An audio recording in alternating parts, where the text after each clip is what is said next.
What can we do to get better at listening to student voices to improve the teaching and learning that goes on in our universities? My name is Duncan. I'm a lecturer in the Department of Computer Science at the University of Manchester, and in this talk I'm going to describe how we can amplify student voices using audio podcasts as an example. I've spent much of the last 12 months listening to the voices of these students you hear behind me and amplifying them using audio podcasts. So I'm going to explain why I did that and what the costs and benefits of doing so were, and why you might want to consider doing something similar in your teaching.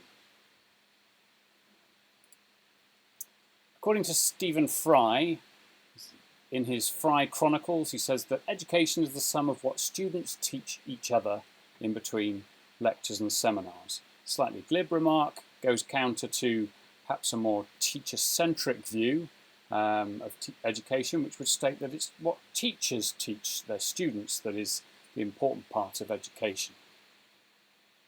And whatever you think about these two statements, one thing that is important is the student voice. So students either speaking to each other or speaking in dialogue with their teachers. The student voice is particularly important when it comes to teaching employability and professional skills in the workplace. I've been teaching employability to computer science students for the last 10 years using this guidebook you see behind me here, Coding Your Future. And one thing I've learned is there are lots of different voices that need to be heard. Lots of different voices that need to be listened to and given a chance to say something. Which of these voices do students listen to most? Is it their employability tutors? No. Is it other academic staff? No. Is it career service consultants and advisors? No. Is it employers, potential employers and alumni of the university? No. Is it their friends and family? No.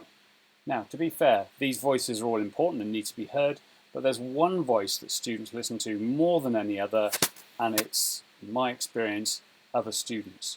So one way that we can improve teaching and learning in our universities is to make sure we maximise the number of spaces and times that students get the chance to talk to each other about their learning. There's lots of different ways of doing this. One example is the Peer-Assisted Study Scheme, or PASS, which is where older students mentor younger students and help them to pass exams. So for example, PASS-F is for foundation year students who are mentored by students in year 1 and above.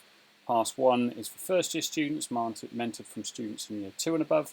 And then an interesting thing happens in the green box you can see there, PASS-2. This is students who are returning from placements or summer internships and passing on their knowledge, not just how to pass exams, but how to get jobs, how to operate in the professional workplace, and how to get the world of work to work for you.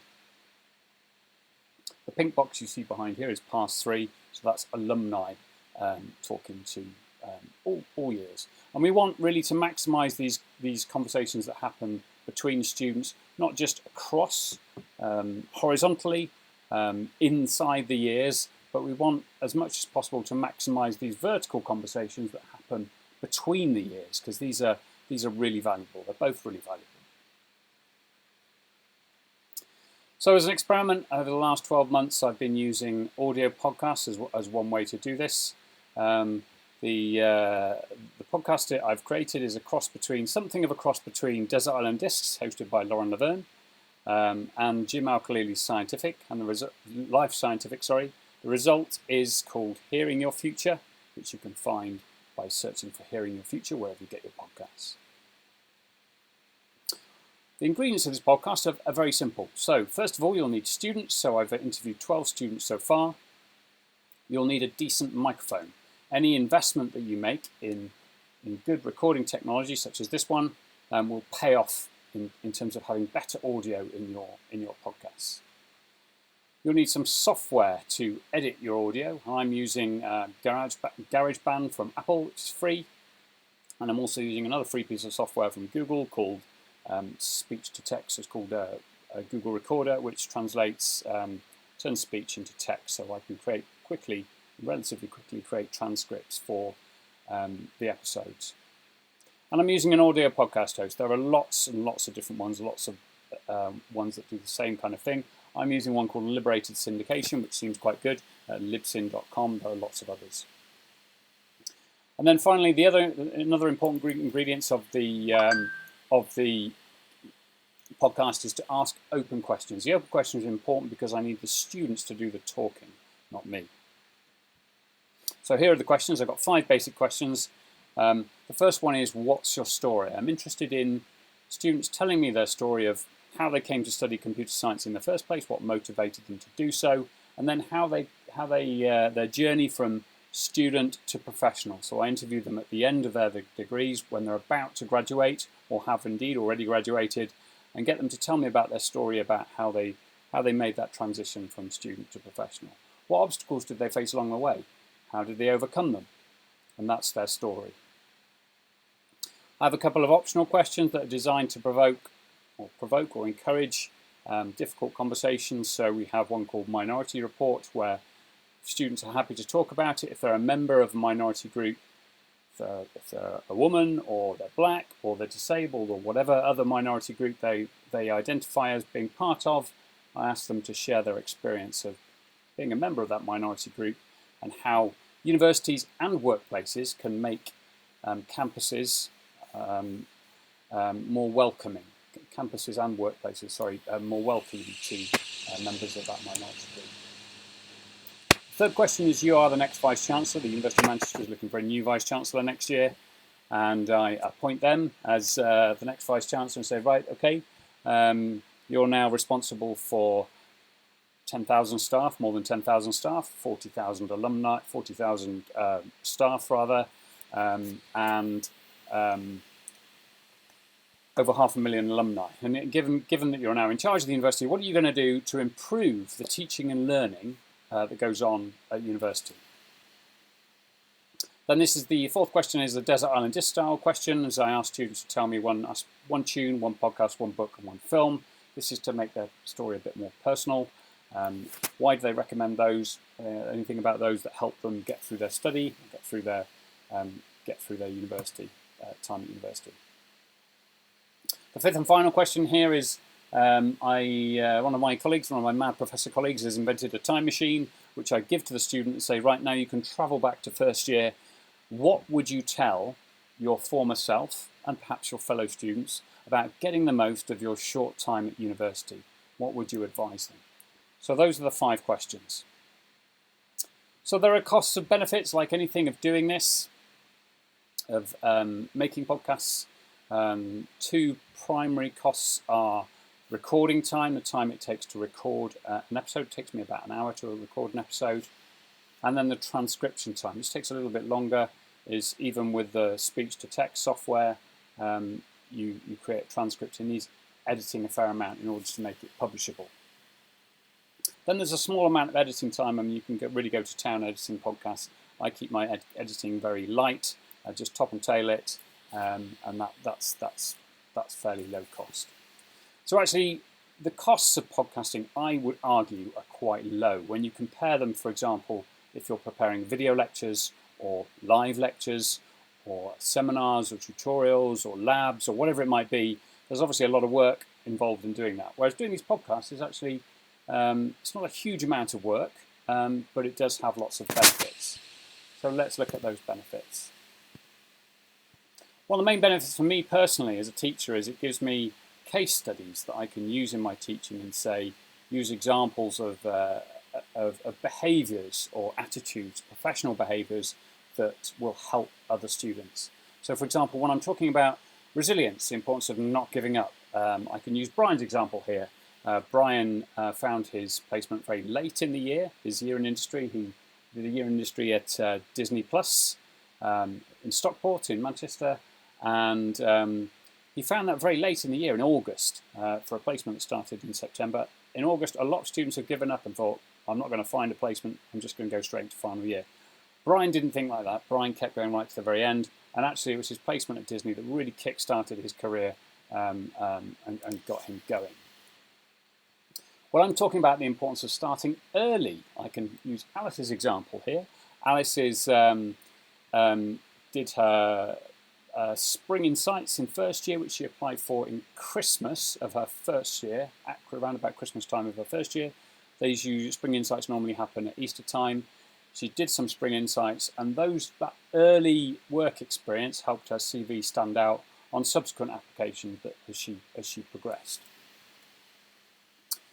When talking about the importance of, or just the fact that getting lots of job applications is normal, I can use Amish's example. Amish was a very high-flying student, had an amazing CV when I saw it, and he applied to all the top tech companies, Microsoft, Apple, Google, Facebook, Amazon, and got rejected from all of them. It's obviously quite disheartening. He actually got a job he really liked at Bloomberg in the end, but this is a good example to say it's normal to get lots of job application rejections. It's not an easy thing finding a job. You will get a lot of rejections. Even very, very good candidates get lots of rejections, or even don't get a reply. When I'm talking about the importance of starting with smaller, starting your career perhaps with a smaller employer, I can use Raluca, who now works at CERN, having done her placement year there, actually started at a much smaller company in Oldham, in Greater Manchester, called Codaly. She got some fantastic experience at Codaly, and that really helped her application stand out later on as she progressed. She wouldn't have got the job at CERN had she not done the work at Codaly first. It's unlikely that without some experience under her belt she would have been able to progress in the way that she has. And when I'm talking about networking, I can use Jonathan's example. It's rather than just saying, oh, it's really important to build your network in a vague, abstract way, I can say, look, Jonathan was really good at networking. What he did was he went to lots of free tech meetups in Manchester, partly for the free pizza, but also for the networking. And he built and grew his professional network and found out about lots of hidden and unadvertised job vacancies that he took advantage of during his time as a student. And again, that helped him get his career started. So it's not what you know, it's who you know. So besides having these stories, student stories I can tell and use in my teaching, there are other benefits. I've found that having these podcasts has helped to build and grow our community, not just within the student community. Students perhaps get to know each other better, or talk to students perhaps they didn't know so well, haven't really spoken too much at university and in lectures and so forth. So that builds that side of the community. It also builds better relationship with employers, because our employers can see where students are going to. They can see examples, and it helps staff understand what our students want, where it is that they're going after university, because that's something academic staff don't always have a very clear picture of where students are going sometimes. And actually this for me started out as a sort of enjoyable side project, a bit of an experimental project in podcasting. It's turned out to be a really fundamental part of my teaching toolkit. These podcasts have been really fun to make. It's really interesting to hear student stories, but it's also seriously useful, and it gives me really good teaching material and examples and case studies that I can use in subsequent teaching.